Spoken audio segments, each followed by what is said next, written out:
positivo que debe tener la métrica. Al principio mencioné que esos GEM1 debían ser definidos positivos a excepción de GTFI, porque si no la métrica cambiaba de signo y no tenía sentido, ¿cierto? Pues resulta que la otra cantidad física en este caso viola esa condición y por lo tanto no es física y la podemos olvidar.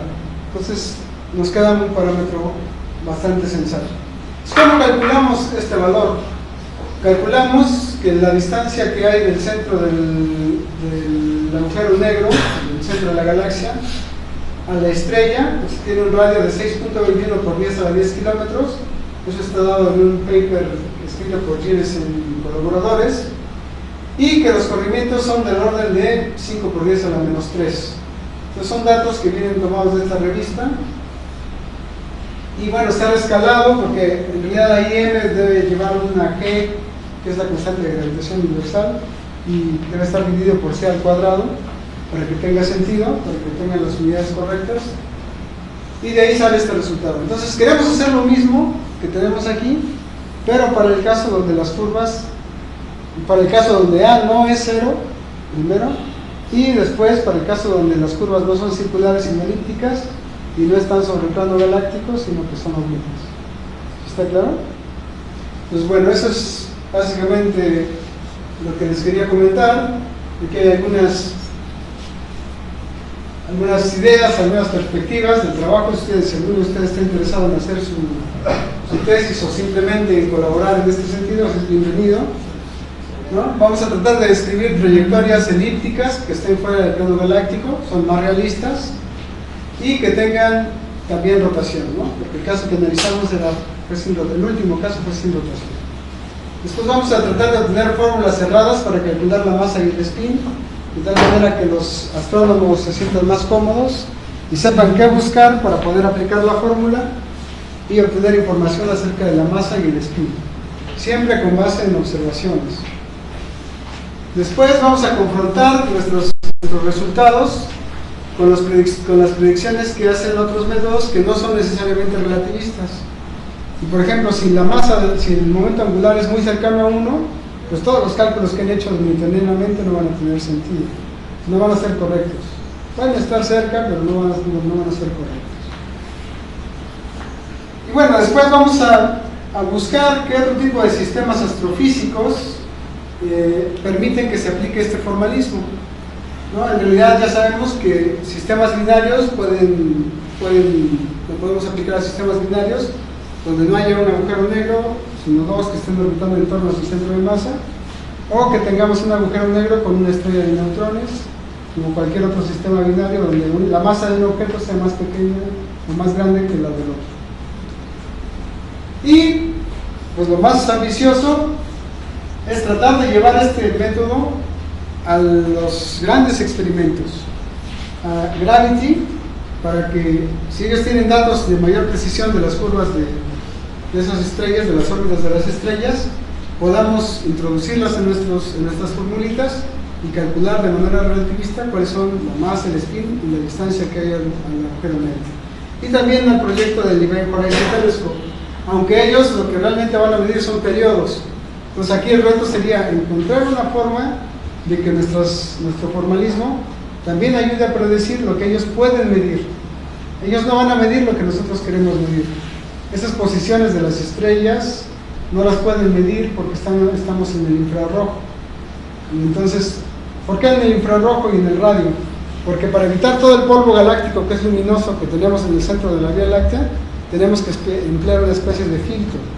Y ese filtro es el que hace que tengamos que medir en el infrarrojo y en el radio, en esas frecuencias. Entonces la idea sería tratar de ver cómo podemos llevar nuestro método para que estas personas del Event Horizon Telescope también puedan sacarle provecho. Y bueno, lo más interesante de todo esto, y yo creo que lo más importante, es seguir divirtiéndonos con este quehacer en física teórica que nos produce tanto gusto. Muchas gracias.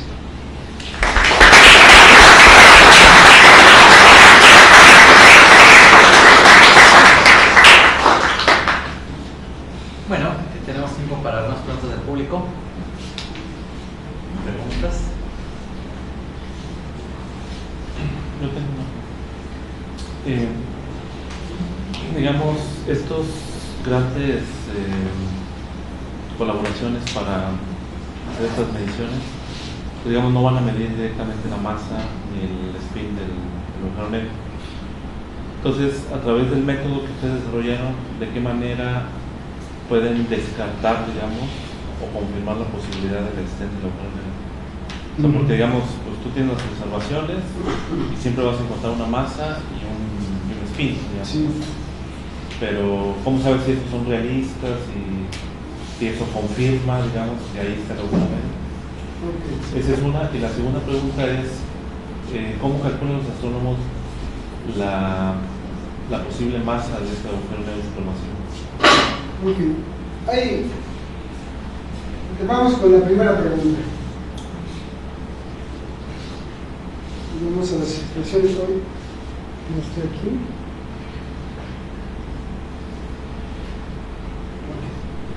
Okay. Aquí tenemos estas dos expresiones para el corrimiento al rojo y el corrimiento al azul.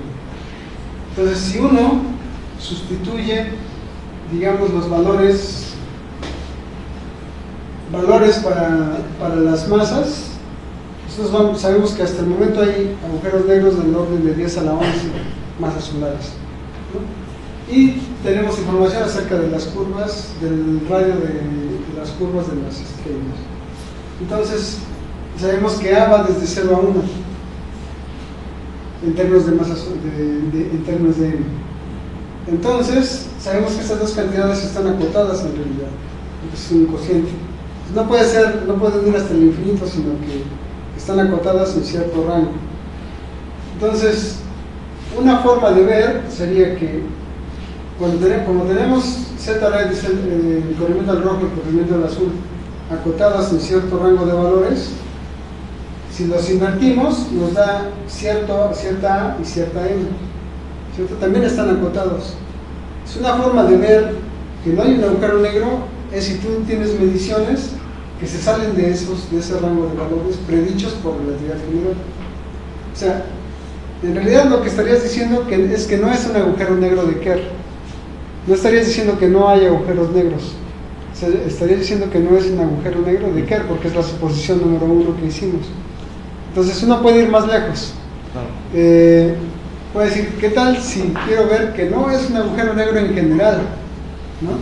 Entonces tendría que hacerlo para todos los agujeros negros que conocemos, por lo menos, para los cuales tenemos una métrica, y podemos hacer el mismo mecanismo. Y si no da, si te sigue marcando, si sigues teniendo observaciones,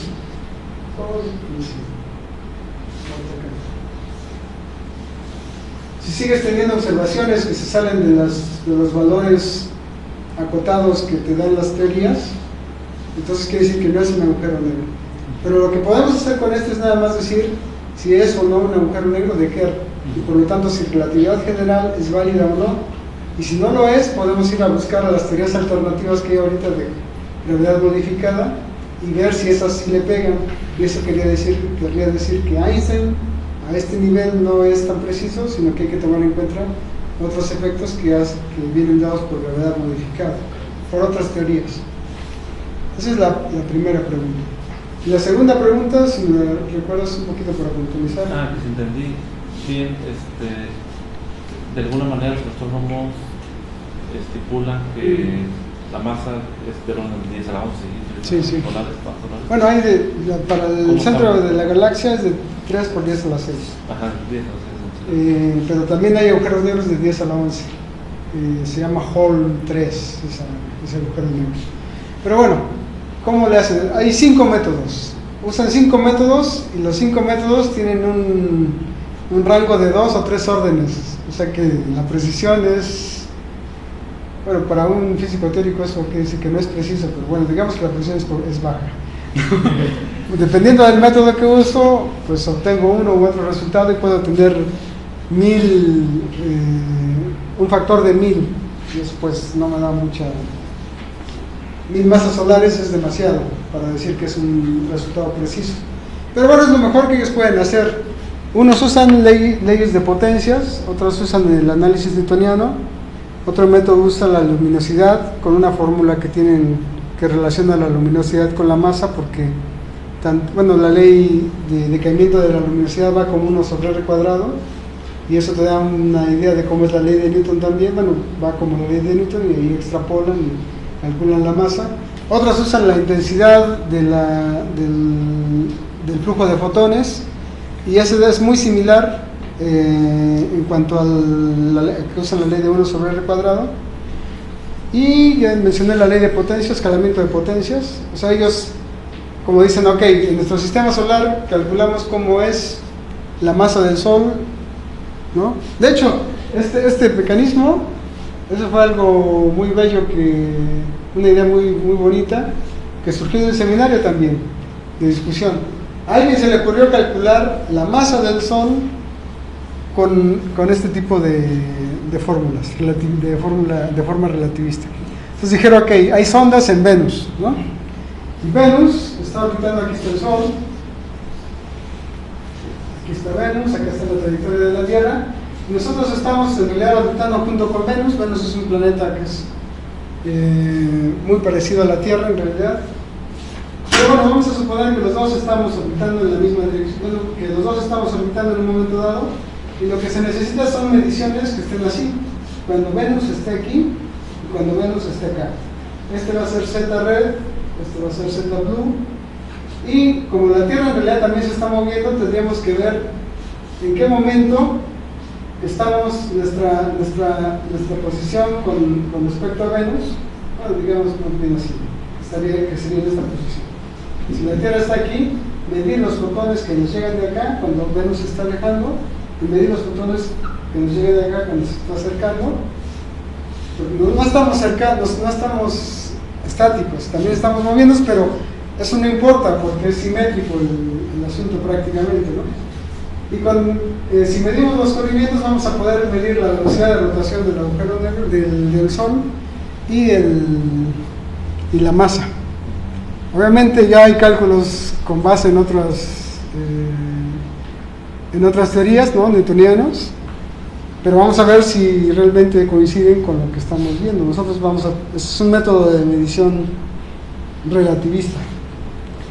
Entonces, esta forma de extrapolar, ahora, newtonianamente podemos hacer lo mismo, calcular la masa del Sol y su parámetro de momento angular con Newton.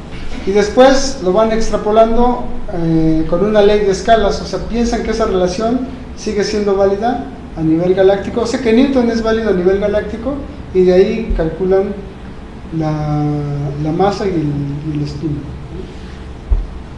Como por poner una partícula de prueba en torno a un centro gravitatorio, calcular cuál es calcular el potencial, después con base en lo que tú tienes, que podrían ser las velocidades de esa partícula, las inviertes, obtienes la m, obtienes el momento angular y después lo extrapolas. Pero bueno, yo en realidad no tengo, los astrónomos han hecho un gran trabajo en muchos sentidos. Han también, yo creo que en México, una de las áreas donde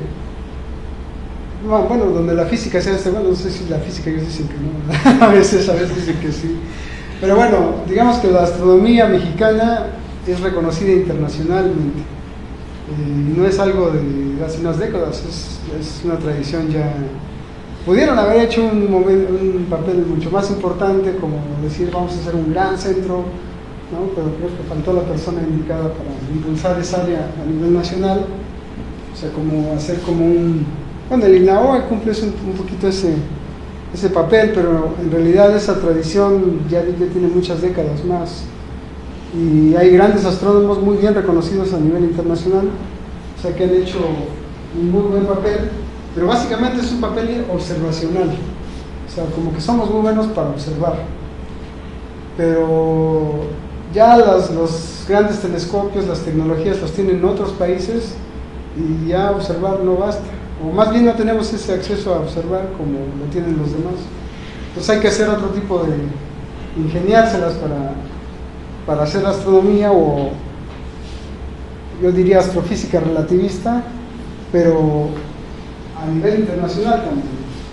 Si nosotros estamos haciendo una aportación en esa dirección, nosotros no somos astrofísicos observacionales, no tenemos que ver con las mediciones, no somos astrónomos, pero somos de la parte de física teórica que tiene que vincularse con esa parte astrofísica que puede hacer aportaciones.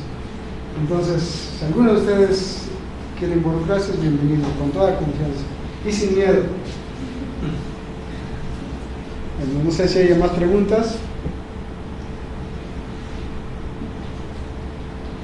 Un profesor, yo estudié en Rusia, como mencionó Idris hace unos momentos. Dice, cuando no hay preguntas, es que tenemos dos opciones: que nada se entendió o que todo se entendió. ¿Cuál de las dos opciones es? ¿Eh? ¿No?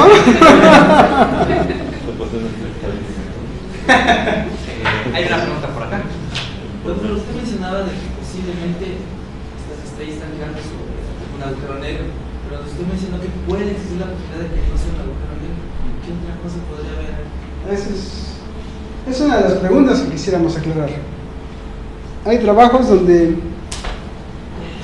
no tratan de resolver el problema, porque en realidad le dan la vuelta al problema, pero no lo resuelven. Ponen una estrella de bosones. Resulta que las curvas son similares, por lo tanto la dinámica de esas estrellas también va a ser similar. Pero ¿qué es una estrella de bosones? Nosotros no conocemos estrellas de neutrones, pero los neutrones son fermiones, ¿no? Entonces, una estrella de bosones es como decir, ok, pongo algo más mafufo que un agujero negro y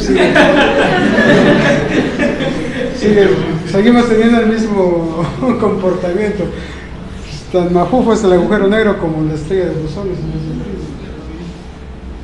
¿Qué otra cosa? No sé, pero por ejemplo, Luis Felipe Rodríguez, en sus primeros artículos, es un astrónomo de renombre internacional, mexicano. Él decía, en el centro de la galaxia hay un objeto compacto. No escribió un agujero negro.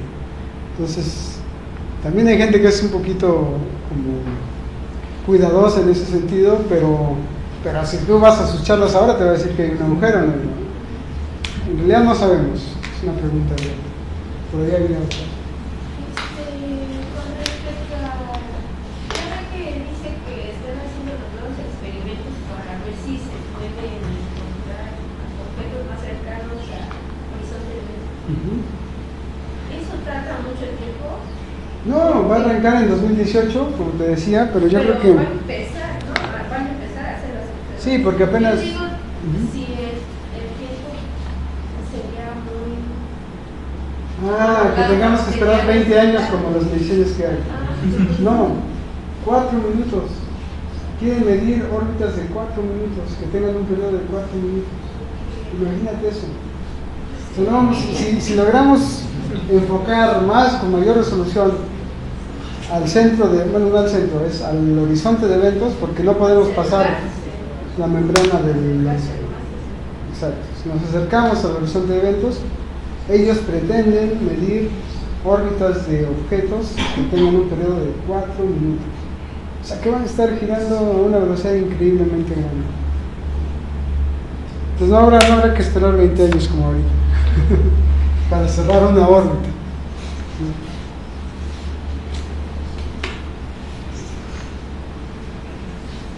Usted, joven de azul, tiene una pregunta. O está tan aburrido que ya no quiere decir. Es matemático.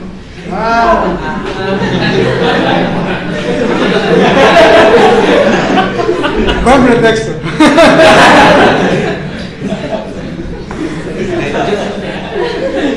Yo tenía una pregunta.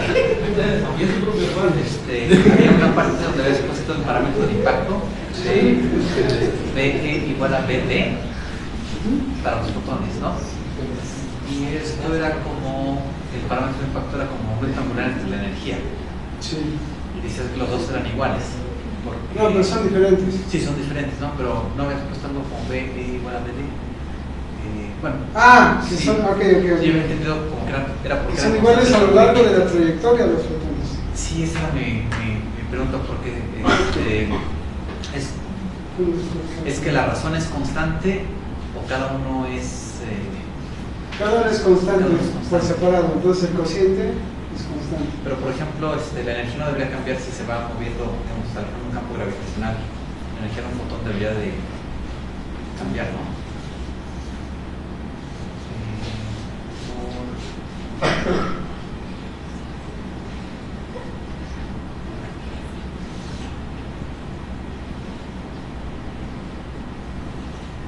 Aquí tenemos caracterizada la trayectoria de los fotones, ¿cierto? Y esa trayectoria de los fotones desde las estrellas hasta nosotros está por estas cuatro expresiones. Y depende de E gamma, L gamma y Q gamma. Y lo demás es R y teta. Entonces depende de tres constantes de movimiento. Tenemos tres constantes de movimiento a lo largo de toda esa trayectoria, desde que salen hasta que son detectados. Entonces hay una energía que se conserva a lo largo de esa trayectoria y el momento angular también se conserva a lo largo de la trayectoria, pero como el momento de detección y el momento de emisión están conectados por una trayectoria, esas constantes son válidas a lo largo de toda la trayectoria, desde que son emitidas hasta que son detectadas. Entonces, si después definimos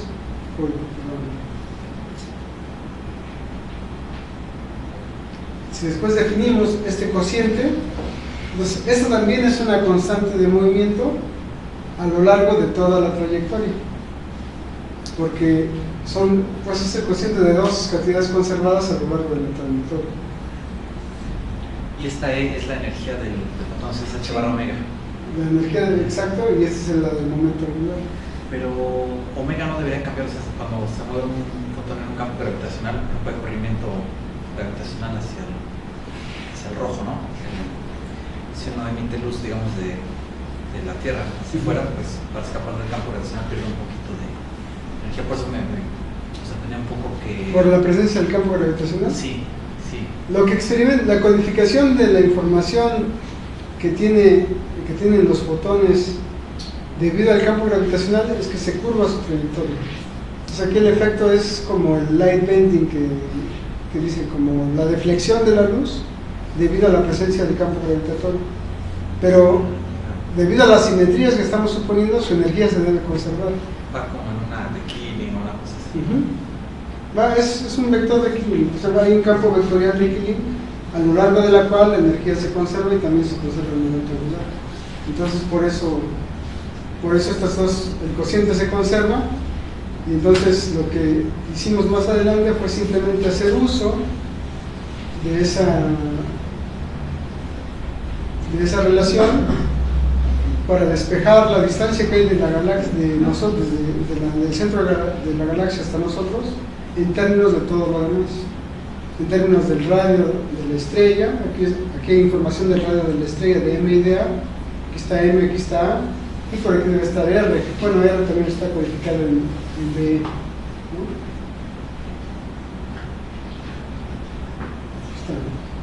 Aquí no hay información de teta, porque ya estábamos con teta igual a pi medios, el plano galáctico, pero en general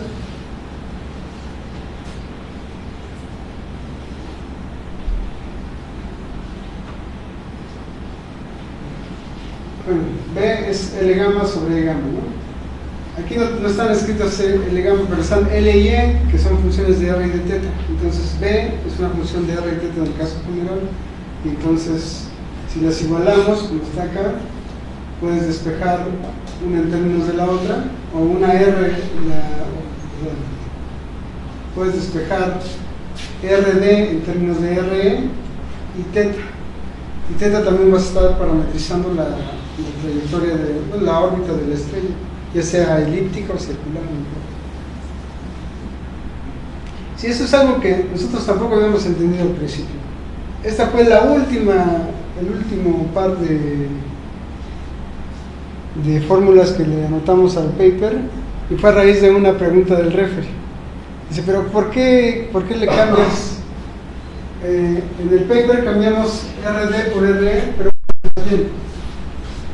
En el paper hicimos uso de esta fórmula.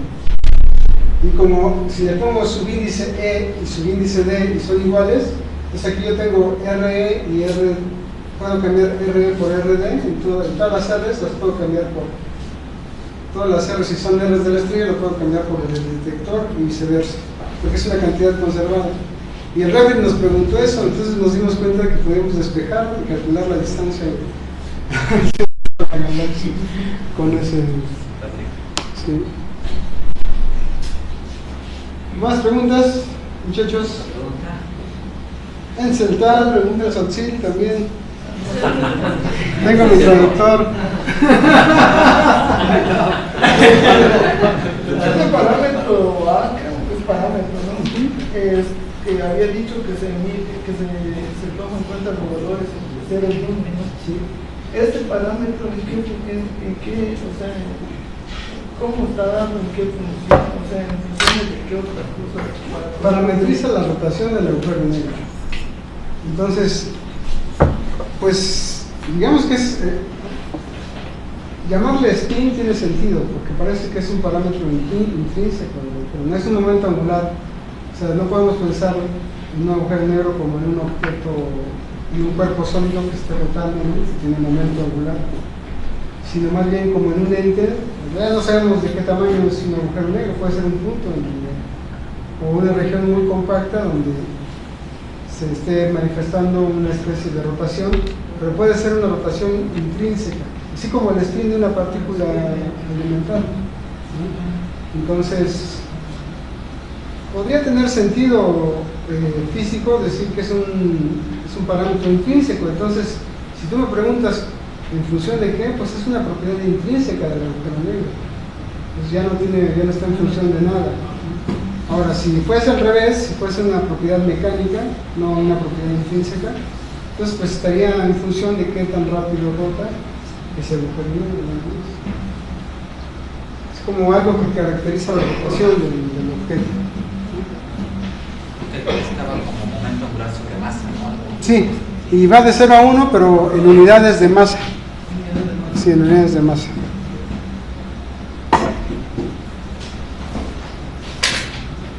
¿Más preguntas? ¿No?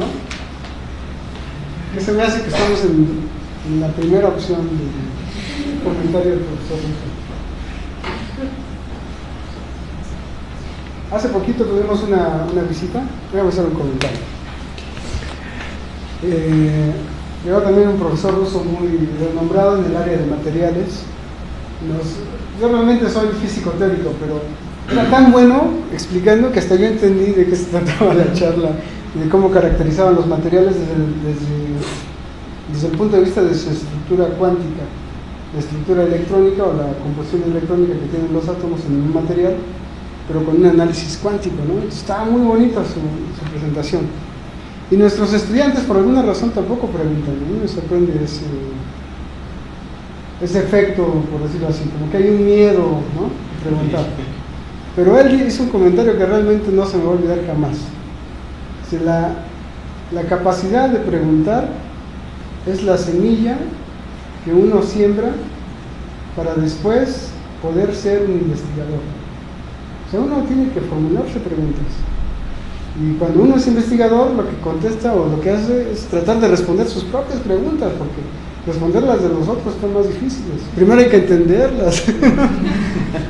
Pero bueno, en realidad es eso, ¿no? Hay que empezar a formular preguntas con respecto a lo que otras personas hacen, con respecto a lo que uno hace. Y eso es una invitación que quiero hacerles llegar desde Rusia. Con amor. Sí, ya era un investigador consolidado, viejito, ¿no? Buena gente, es como el abuelito que siempre da dulces a los nietos.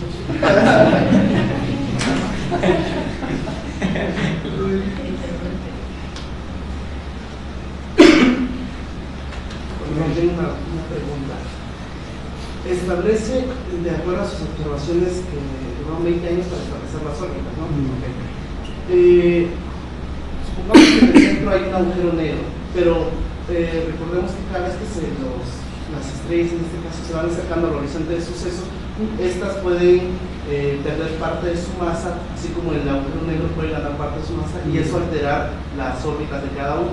Entonces, si eso se cumple, podemos considerar de que si realizáramos nuevamente las mediciones 20 años, por decirlo así, alteraría eso las órbitas y tendremos dos datos.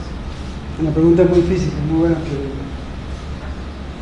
En realidad, lo que nosotros vimos, vamos a hacer el dibujito de ese rato, son estrellas que están en el entorno.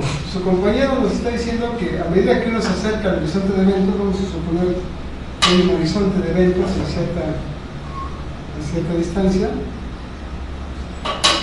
y si las estrellas entraran, nosotros ya no podríamos tener información sobre ellos. Si uno calcula el tiempo que tardan las señales en llegar hasta nosotros, ese tiempo va infinito cuando cruza el horizonte de eventos. Entonces realmente lo que nosotros podemos tener es información de las estrellas y el gas que está acrecentando en torno al horizonte de eventos, que es lo que están tratando de hacer en ese gran proyecto, en ese megaproyecto. Pero vamos a suponer también que una vez que se acercan al horizonte de eventos, parte de esa materia, ya sean estrellas o sea gas, son tragadas por el agujero negro, ¿no? Entonces hay materia acretando y está siendo tragada y entonces se modificarían las órbitas, que dices tú.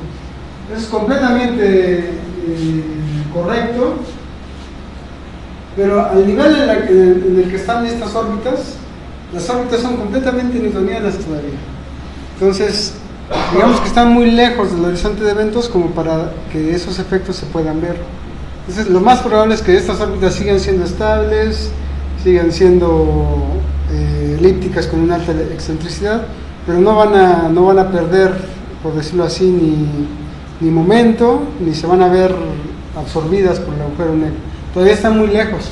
Uno pensaría que ya están cerca, pero los análisis que hemos hecho todavía no, desde el punto de vista relativista, todavía nos dicen que son completamente newtonianas, entre comillas. También son relativistas, pero no tenemos todavía la precisión para poder determinar si hay un efecto relativista con esas órbitas. ¿Sí me explico? ¿No? ¿Usted, joven? Tú, mero. Pero con el telescopio de eventos, del horizonte de eventos, sí se podría observar ese fenómeno, ¿no? Es lo que quieren hacer, sí. Ellos quieren observar directamente el horizonte de eventos, que es hasta donde podemos llegar, a su entorno, y ver si hay efectos relativistas. Hay toda una gama de efectos que ellos quieren observar, pero el más sorprendente, el que más me sorprende a mí en realidad, es que quieren ver gas que esté orbitando con un periodo de 4 minutos. ¿Sí? De 4 minutos es realmente increíble. Pero bueno, es lo que sus cálculos y sus predicciones tienen.